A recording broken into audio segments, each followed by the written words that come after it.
And a good spiritual morning to you once again. I'm Father Cosmas. Thanks for joining me today for a quick chat and, of course, our morning cup of coffee. And this past Sunday was a Sunday of judgment, also meat fair. So believe it or not, you're not eating meat anymore, right, until Easter? Sure we are. We're fasting until Pascha from now. But this past Sunday is a Sunday of judgment.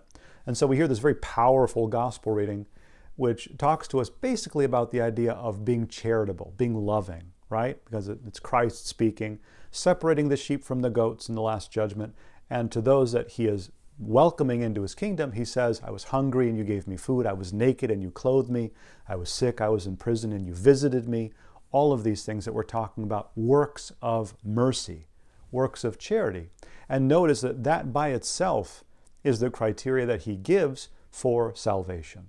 And so I wanted to elaborate or talk a little bit about that for today. Just one idea to give us something practically to think about as we're going into Lent now very, very quickly, right? It's going to be Cheese Fair, and before you know it, next week we'll be into Great and Holy Lent. And as we're in Lent, we need to be thinking about our charity and how we perform our works of mercy. Not just how we're fasting or how we're praying or how we're going to church, but how we are helping others. And because I see common mistakes when it comes to charity. And so I wanted to touch on two of them, which I think are the extremes. And as I've said many times, if you want to stay safe, avoid extremes. Try to stay in the middle. So the one extreme is that our works of mercy are completely hands-off, right? We go online, we find a charity, or we look for a charity that we've heard of or that we know of. We want to help. And so people say, well, I want to help. So we go on our computer, we find a website, we see, oh, here's how to give. There's PayPal. Boom, I made a donation. Okay, I've done my thing. I gave the charity. I'm done, right?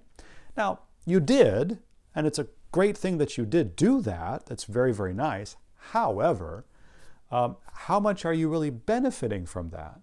The benefit in giving to charity is not just the act of doing it, but it's the effect that that has on us. It softens our heart, right? It really warms us inside. It makes us feel good about ourselves. And that's part of the blessing. One is the sort of existential act of helping someone. So yes, there's a concrete act in giving of the resources. That's, important, obviously. But we also react to that.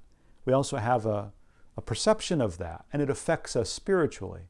So we want to do it in a more hands-on way. But then sometimes we go to the other extreme and we say, okay, so I've got to go find some things, maybe some food or some money, and I'm going to go find someone, or maybe we encounter someone. And we say, oh, there's someone, I want to help them. So, and people have told me this. There's someone outside of a grocery store somewhere. So they say, you know what, I want to have the interaction and I want to help them. They go inside, they buy some food, they come out with a bag of food. They say, here, this is for you, here's some food. But here's a problem. Sometimes these people, they're not well. And if they're not well, emotionally, psychologically, they might have an issue with substance abuse. There's a risk in the interaction, right? When it's just us and them and nothing else. And so we give them the food, and someone told me this. I gave them the food. They went, they bought a rotisserie chicken. They gave them the chicken. What happened? The person got upset, started yelling at them, said, I need money, I don't need food, threw the bag of food in the street. It went all over the place. And the person that tried to do something nice was destroyed by this, felt very bad by this. And so both extremes are difficult. If you're doing it in a faceless way online, you might not be benefiting from the interaction. If you insist on doing it person to person on the street, you don't know who you're talking to or what problems that person has or what risk you're putting yourself or the people around you in.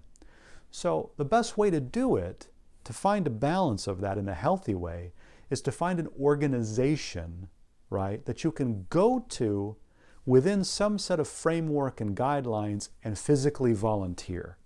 Don't try to do it on your own on the street. I never recommend people do that, quite honestly. It's dangerous. We want to help people, but people recognize part of the help that they need is not just money. It's not just food or housing. It's care. They might mentally be unwell. And we don't want to put them in a position to do something that's also dangerous, and we don't want the danger ourselves. So the best thing to do is to avoid those two extremes. Say, this is something I really feel strongly about. It really bothers me that there are people that are hungry.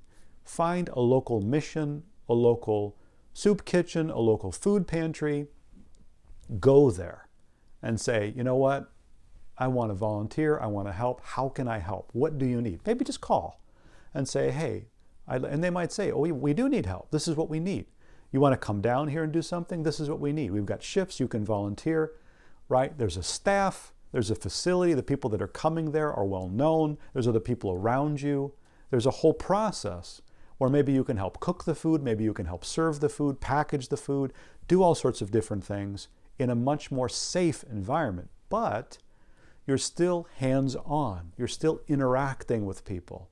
And that's where then our heart gets softened and warmed up.